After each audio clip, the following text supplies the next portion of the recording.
Hello everyone, I am the Stuttering Gamer, and for this one, um, this one I was never going to get specifically for what the price was going for, because it just wasn't worth it. But I found one for dirt cheap. I mean, at the bottom of the barrel, dirt cheap, and the damn thing worked. And it's a bit of a lard ass. And that is the Panasonic 3DO. This model is, the widely known one.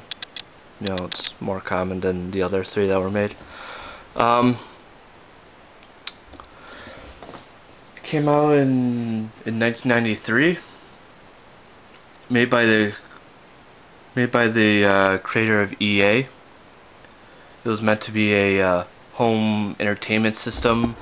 You would buy this, and that would be your home entertainment system. Though, I mean, I guess that's why that's what justified the $700 price tag in '93. But yeah, no one bought it. So yeah, are you ready to hear the dirt cheap price I got for this? This and 4 games. I got it at a flea market for 20 bucks. This thing goes, I've seen it no less for 100 bucks on eBay, and I bought this thing for 20 bucks, and the damn thing works. It has some, you have these, marks on the top, but you know what, I could care less.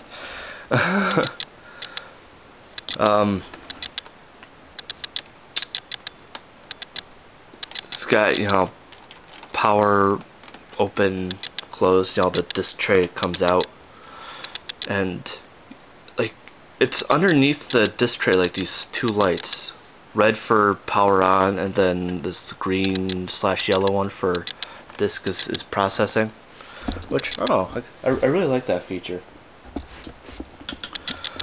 And since it was meant to be a home, well, first of all, the power thing is hardwired in, so you don't have to worry about that. Though if it's not there, then you're screwed.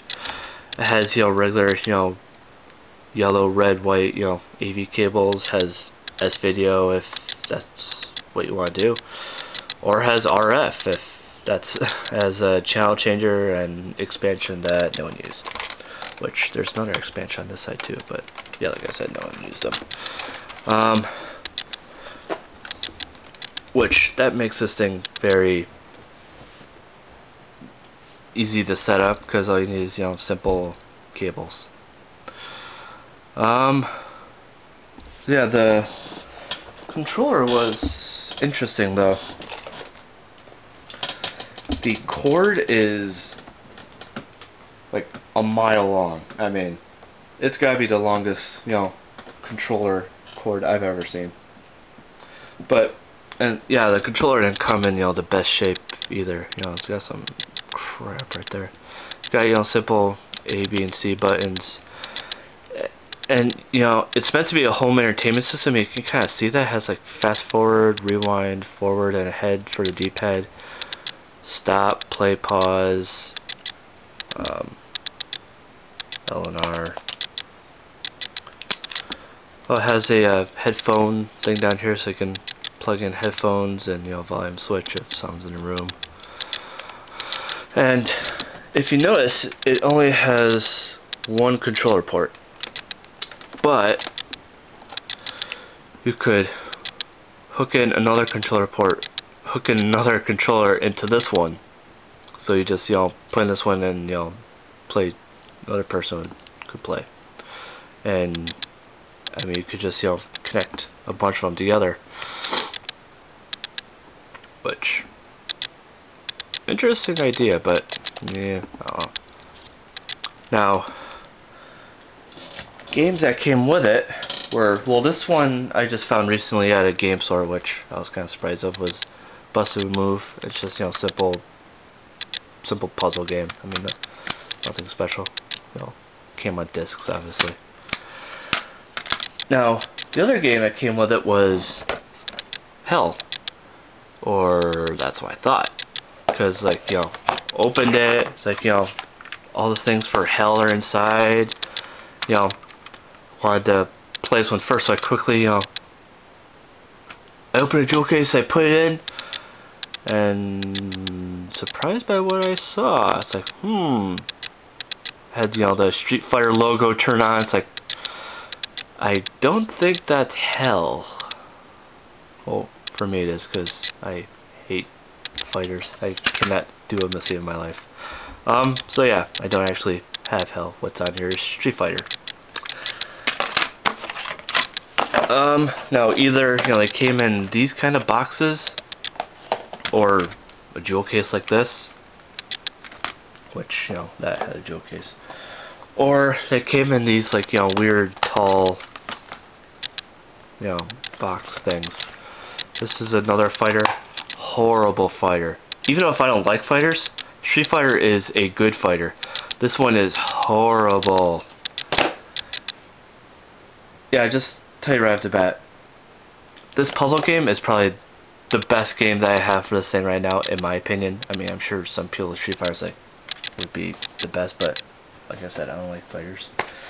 Next shitty game is Who Shot Johnny Rock? And yeah, her voice is like nails on a chalkboard. You know, maybe I should just, you know, put it on mute. But I mean, it's one of those where this would have been a good arcade game, because it's one of those where, you know, while someone's talking, a guy just, like, you know, just busts through the window and starts shooting at you. And unless you shoot him first, you die. Then you know, go back to the same spot and you have to try to shoot him. And mind you, this person is still talking to you while the person jumps to the window and starts shooting you. Doesn't go, oh my god, doesn't scream, doesn't do anything, just sits there and keeps talking to you. Like, what kind of neighborhood do you grow up in when that doesn't faze you? Next one is Twisted, the game show. Yeah, this game is twisted. Go get twisted. Who the hell says that? Yeah, I mean, it's just a game show game, kind of very bad. All their voices, once again, are nails on a chalkboard. Especially for this, because you have to pick your person that you play as, and they're all like in a lineup, and they're all saying, you know, pick me, or you know, whatever at the same time. And this one girl, is she on the, I have no idea. Oh my god, it was just, how could someone make this and put this on a, you know, on the market and say, oh, people will buy this? Yeah, they'll buy it, then go, wow, it's a piece of shit. So yeah, they also made, like I said, you know, last video, they also made D for this console too, though I want to get the Saturn version. They did make, you know, some good games for this, though a lot of them are really expensive, so yeah. So yeah, that's it for this one. Panasonic 3DO, and I'll see you in the next one.